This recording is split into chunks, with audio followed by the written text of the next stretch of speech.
no tādu cilvēku, kāda ir šī persona, kas pēc esmu redzējusi, ja?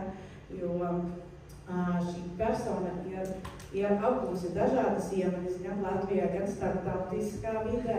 Šī personība pati ir gājusi cauri dažādiem pārbaudījumiem, kas man liekas dažiem pat nebūtu pa spēkam, kas ir klātesoši. Bet lai kā vai nebūtu, ja, kādiem mēršķiem viņa nav gājusi cauri, šī personība vienmēr ir ar smaidu uz lūpām.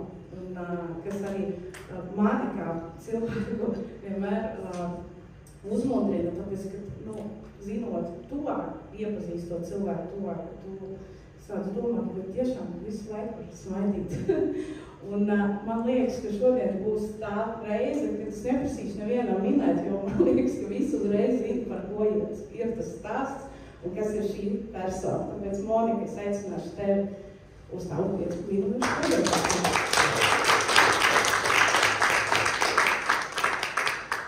Paldies, Inga, un gribu pateikt paldies pirms sāku arī dažiem citiem, jau biedriem, kuri pienāca pie manis un pateica man paldies un atzina to, ka mana enerģija un tas mans Ingas pieminētais laikam smaids bija viens no faktoriem, kas pamudināja viņus pievienoties Canderam. Paldies, ka jūs atnācāt, paldies, ka jūs to pateicāt, un tas apstiprina to, ka mēs vērojam tos, ko mēs fokusējamies, un reāli mūsu apkārtējā pasaulē tas, kas mums notiek galvā. Tas, kā mēs jūtamies un tas, kā mēs domājam, tas arī notiek apkārt. Līdz ar to, acīm redzot, kaut ko es pareizi tur jūtu un domāju, ja tādas foršas atsauksmes nāk. Tāds kaut kāds tas mans vaibīgs par dzīvi. Laimīgs LV, man atbild latviešu iecienītiem, viss ir slikti, .lv, un priecājos šodien jums nedaudz vairāk pastāstīt par mani. 5 minūtēs būs sasodīt grūti, jo jūs esat pamanījuši, man ļoti patīk runāt. Nevelti tā, jo pēc akadēmiskās izglītības es esmu žurnāliste, un šajā profesijā pavadījusi vairāk nekā 8 gadus, un vēl joprojām no septembra varēs arī biežāk mani TV ekrānā redzēt. Esmu pastrādājusi, principā visos lielākajos runājošajos un rādošajos Latvijas medijos. Un vēl viens interesants fakts, ko lielākā daļa iespējams par mani nezināja, bet 12 gadus es profesionāli nodarbojos ar jāšanas sporta konkūru, pat bijusi starp Latvijas labākajiem jātniekiem un čempioniem. Tas man daudz ko iemācīja. Un to visu es sasniedzu līdz diezgan agram vecumam, 20 gadu sākums, un no malas visi vienmēr ir domājuši, ka Monika taču tik pārliecināta, un viņi tur iet un močī un wow. Bet nav viss tā vienmēr bijis tomēr tik rožaini, arī tas, kas ir ārēji, nevienmēr parāda to, kas ir iekšā. Te ir mani jaunības gadi vienkārši kontrastam, kas bija ārkārtīgi smagi. Man bija anoreksija, kad man ir 16 gadi, es sveru 30 kg, tas var redzēt, kā es izskatījos pirms tam. Ļoti smagi jutos tā, ka man nav jābūt šai pasaulē, arī mēģināju aktīvi atņemt sev dzīvību vairākas reizes, lietoju, protams, medikamentus, gāju pie psihiatriem, izmēģināju simtiem visas iespējamās no tradicionālās medicīnas līdz ezotērikai, augošanai, kristāliem, šāmaņiem, ajoaska, you name it. Sapratu, ka nē, pašai tomēr būs jāmeklē, jāuzņems tā atbildība, sāku lasīt, meklēt, nekad nedomāju to nodarboties profesionāli, bet beigās arī kļuvu par certificētu NLP praktiķi, neirolingvistiskās programmēšanas un arī par Startautiskās coachinga federācijas certificētu coachu un sapratu, ka šo savu sāpīgo pieredzi, kas man kādreiz likās ierobežo mani vai padara kaut kādu nepilnīgu, es varu pārvērst spēkā, lai citiem palīdzētu tādā bedrē neiekrist un tādu kā shortcutu piedāvāt, lai viņiem nav jāpavada 11 gadi rokoties pa grāmatām un kursiem.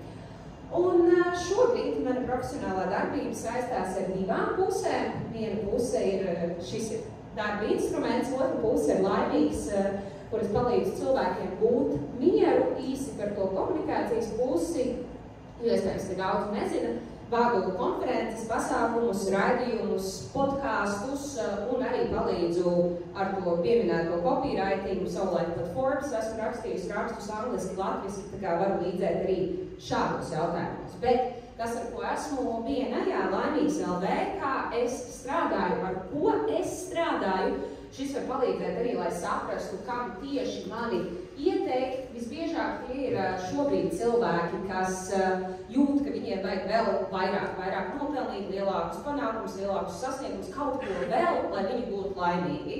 Bet tā laime tā arī neatnāk, un viņi turpina sevi dzīt, izdzīt un nonāk vēl lielākā tukšumā. Viņi bieži vien ir lieli perfekcionisti, paškritiski, ar augstu atbildības sajūtu, lielākā daļa uzņēmēji tādi grūtības deleģēt un tā tālāk. Tas, ko mēs izdarām, šis ir grafiks, ar ko mēs strādājam pirmā diagnostikas sesijā, mēs nodefinējam to starta punktu, kas katram ir savs, un mērķi, jo 3 mēnešu laika līnija, kurā mēs intensīvi strādājam, ir pietiekami īsa, lai nofokusētos, un pietiekami gara, lai reāli kaut ko pavirzītu uz priekšu un sasniegtu.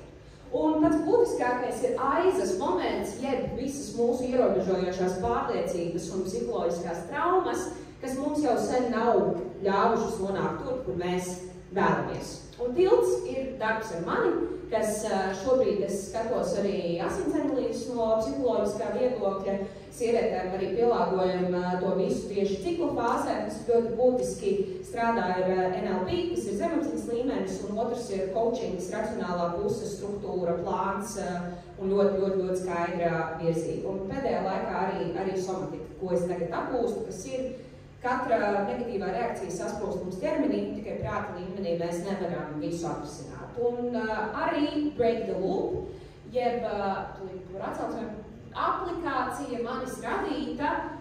Man nav laika, labprāt par to pastāstīšu nākamajā 5 minūtē, bet ideja ir tāda, ka jūs šajā aplikācijā sabarojat visu to, kas ceļ iedvesmo tieši jūs, kaut kādus konkrētus tekstus, bildes, savus panākumus, savus spēka vārdus. Un tad šī aplikācija vairākas reizes dienā jums tos izsūta un palīdz jums kritiskos brīžos pieņemt to lēmumu, kas jūs virza uz priekšu, nevis vēl atpakaļ, lai pēc iespējas drīzāk jūs varētu jau nonākt tur, kur jūs vēlaties. Esmu ļoti slinka atsauksmju krāšanā, bet tomēr dažreiz cenšos to izdarīt un apkopot. Sauksmes apkopums ir tāds, ka cilvēkiem tiešām tas palīdz, tas strādā un tas ļoti radikāli maina to, kā viņi skatās uz dzīvi un pie kādiem rezultātiem nonāk. Un strādāja arī ar komanda, gan meistarklases vārdu par dažādiem personīgās izaugsmes tematiem, gan arī tādā dziļākā darbā eju ar darbiniekiem, spējīgiem, kas deg ārā. Un tas, kam tad man ieteikt, kā jau es minēju, cilvēkiem, kas ir spējīgi, talantīgi, ambiciozi, bet kuriem tas, kas notiek galvā, tas kritisks, riebīgais, neļauj sasniegt to, ko viņi vēlas. Un arī sievietēm, kas vēlas sākt nodarboties ar uzņēmējdarbiem, bet nezinu, no kura gala sākt. Un arī uzņēmumiem, kas vēlas, lai viņu labākie darbinieki nedeg ārā, tad dod vēl labākus un foršākus rezultātus. Nu, lūk, un man patīk citāts, ka izmaiņas ir sasodīti grūtas, nekārtīgas un juceklīgas, gan sākumā, gan vidū, un neviens īpaši negrib uzņemties to atbildību kaut ko mainīt.